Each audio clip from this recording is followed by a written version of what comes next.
I thank Ms. Pope for the briefing. I now give the floor to Ms. Masih Alinejad.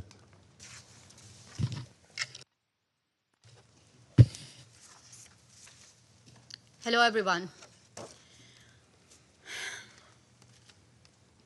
My name is Masih Alinejad. I am a woman from Iran. Mr. President, Excellency, members of the Council, I am honored to be invited by the United States to testify before United Nations Security Council.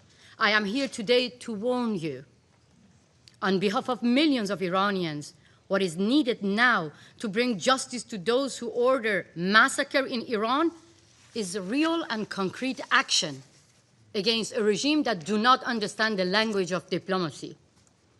The United Nations has failed to respond with the urgency this moment demands. The Security Council himself, the Secretary General himself, has not spoken publicly against the massacre unfolding in Iran. Only a written statement through his spokesperson, silence at this moment, send a signal, send a message to the killers of young protesters alongside their family members. I strongly believe that the regime in Iran heard the clear message from the Secretary General. I think the members of this body have forgotten the privilege and responsibility of sitting in this room.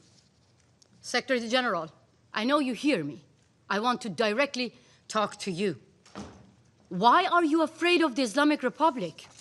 Millions of unarmed Iranians, innocent and unarmed protesters, have been silenced with bullets, mass arrest, prison, and a total communications blackout. No internet, no cell phones, and no landlines. They put Iran in a total darkness. I am here to bring their voices here in this room. I am here to tell you that a brutal slaughter has taken place in my beloved homeland, Iran, and it will get much worse if the world do not take serious action. Iran is facing a nationwide uprising that cuts across Iran, across the society, with a clear demand to end Islamic Republic. At the same time, a nationwide campaign by the Islamic Republic to erase it, to silence people. The protests start on December 28th, sparked by collapse of Iranian currency, but immediately turned into what Iranian people call it, a revolution, a total rejection against 47 years of tyranny and oppression. Protests spread to more than 100 cities and involved every layer of the societies: shopkeepers, workers, teachers, nurses, and those who wave the historic lion and sun flag, and those ethnic minorities, including Kurds, Baluch, all other minorities, men and women, shoulder to shoulder in the streets. When it comes to freeing Iran, I have to say that loud and clear, that all Iranians are united. From Tehran to Tabriz, to Rash to Ahvaz, from major cities to small towns and villages that we barely even heard the names of those small towns and villages in the media. They are in the street. Millions of Iranians flooded into the streets, demanding that their money stop being stolen and sending to Hamas, to Hezbollah, to Houthi, the money of the workers, the money of innocent people who do not have now the capability of to buy a bread. The entire nation looking at freedom right now. What followed was regime using military weapons, AK-47 against innocent people. According to Iran International Media Broadcasting, the death toll has passed more than 12,000. Just a day later, CBS reported more than 20,000 people have been killed, and they are not the numbers. They are not the statistics. We don't even know the real numbers. Citizen journalists from inside Iran have sent videos showing piles and piles of body bags on the top of each other. Iranians exile. Because of the internet shutdown, they zoom in to make sure whether their relatives and their beloved one are on the body bags or not. I myself have received urgent phone call and phone messages from Iranians, thanks to Starlink, inside the country, asking outside world for urgent help. They welcome when President Trump offered to rescue unarmed people being shot in their heart, in their chest by the security forces inside Iran. One activist who cannot be named for his safety told me, the streets are full of dead bodies. They are finishing off the injured in the street.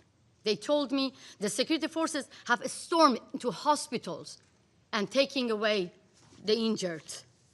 I have also received multiple messages from families of victims who say the security forces forced them to pay money to take the dead body of their beloved one to bury them.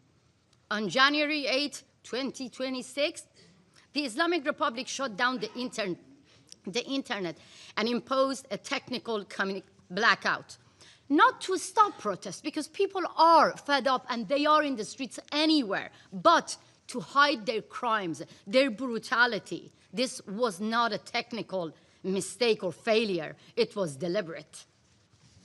When a regime turns off the internet during mass killings, and at the same time, the leaders of the same regime using the privilege of freedom of speech on social media to mislead the rest of the world, it is not about restoring order. It is about destroying the evidence. If it was not for Starlink inside Iran, we couldn't have been able to have even these informations. The Islamic Republic does not limit its crimes within its own borders. They kill their opponents at home and target those who expose their brutality abroad. Here, even here, on US soil, and every corner of the world, in Europe, in Canada, in Australia, everywhere. And they are not alone. This is called transnational repression, and the Chinese government helping them, Venezuelan dictators are helping them, Russian mobsters being hired by the Islamic Republic to target their dissidents and opponents beyond their own borders. I now address the representative of the Islamic Republic directly. You have tried to kill me 3 times. I have seen my would-be assassin with my own eyes in front of my garden in my home in Brooklyn. In the United States of America, in the courthouse, I have seen my would-be assassin confessing that they have been hired by the Revolutionary Guards to end my life. My crime? Simply echoing the voice of innocent people that you killed them. Your leader, Ali Khamenei, he ordered my killing. He said that American agent who compared compulsory hijab to the Berlin Wall must be killed. I am that woman, and I am not the agent of America. I have agency, but I am thankful to American government and the law enforcement to protect my life. And it was not, if it was not the protection of the law enforcement, I couldn't have been here to testify for millions of people who are facing the same killers, facing the same terrorist regime in my country. Yes, protection matters.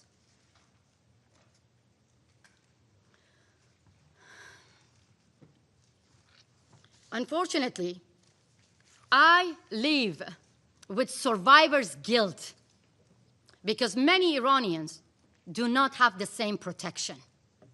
The same IRGC with the same AK-47 killed them in front of the eyes of their family member. 2 would-be assassins received 25 years prison sentence here in New York, and I'm going to face 2 other killers being hired by the Islamic Republic in March, and they are the one who were assigned by the same IRGC member to assassinate President Trump. The Islamic Republic rules through fear, It makes people disappear from public life, from memory, from history. So today, I want to record the names of those who refuse to be afraid and erased. Setayesh Shafi'i, 20 years old. Before the internet was cut, she wrote on her social media, "They are cutting off my internet, but I love you all." She was killed by the Islamic Republic IRGC. Reybin Moradi, 17 years old, shot in the back, a young football player. He was killed by the same IRGC. Mehdi Zadparvar, a popular athlete. He wrote on his Instagram before going to the street, "I know I may be killed, but I have no fear. I want my rights." He was killed by the same IRGC. Siavash Shirzad, 30 years old. His family begged him not to go to the streets because of his safety. He said to his family, "I go to the street to celebrate the victory of our revolution because President Trump promised to rescue our lives." He was killed by the same Revolutionary Guards. Negin Qadimi, 20 years old. She died in her father's arms after being shot by the Revolutionary Guards member.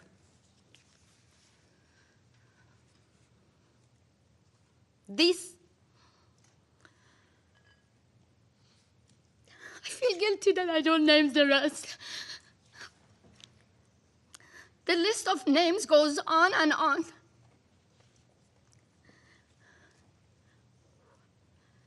They knew they will face guns and bullets, but they wanted justice.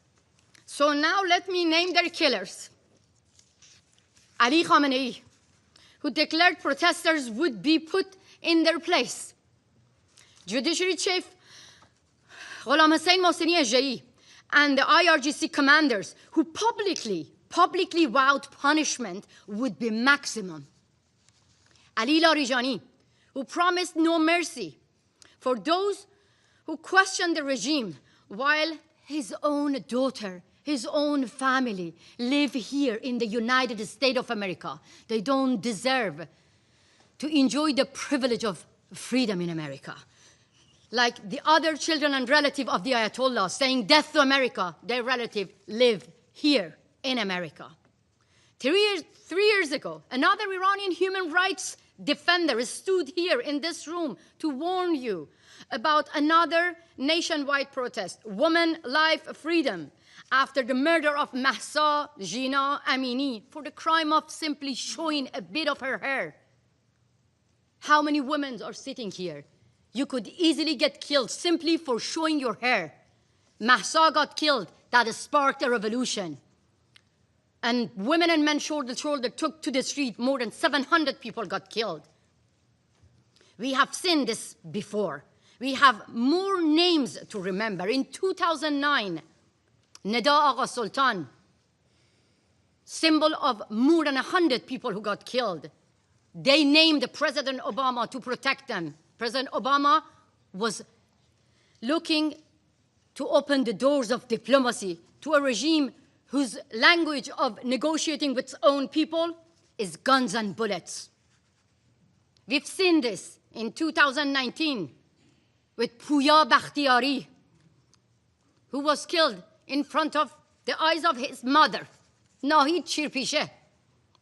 At the same time, President Biden was trying to keep the doors of diplomacy open, handing out billions of dollars to the regime that forced the family members to give money to the regime to take the dead body of their beloved one back. Faced with the regime using military weapons against civilians, the Iranian people are asking the world to help through actions, not back-to-back meetings and empty condemnation. We don't need empty words. People of Iran are asking the Islamic Republic no are telling you the Islamic Republic no longer can be reformed and asking you that the Islamic Republic no longer be treated as a legitimate government. Today, the number of those killed is much higher than I told you.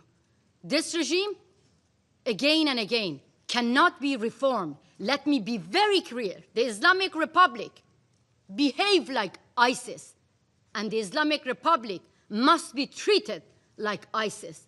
This is how you can save lives. Thank you so much. I thank Ms. Alinejad for the briefing. I now give the floor to Mr. Ahmed Batibi.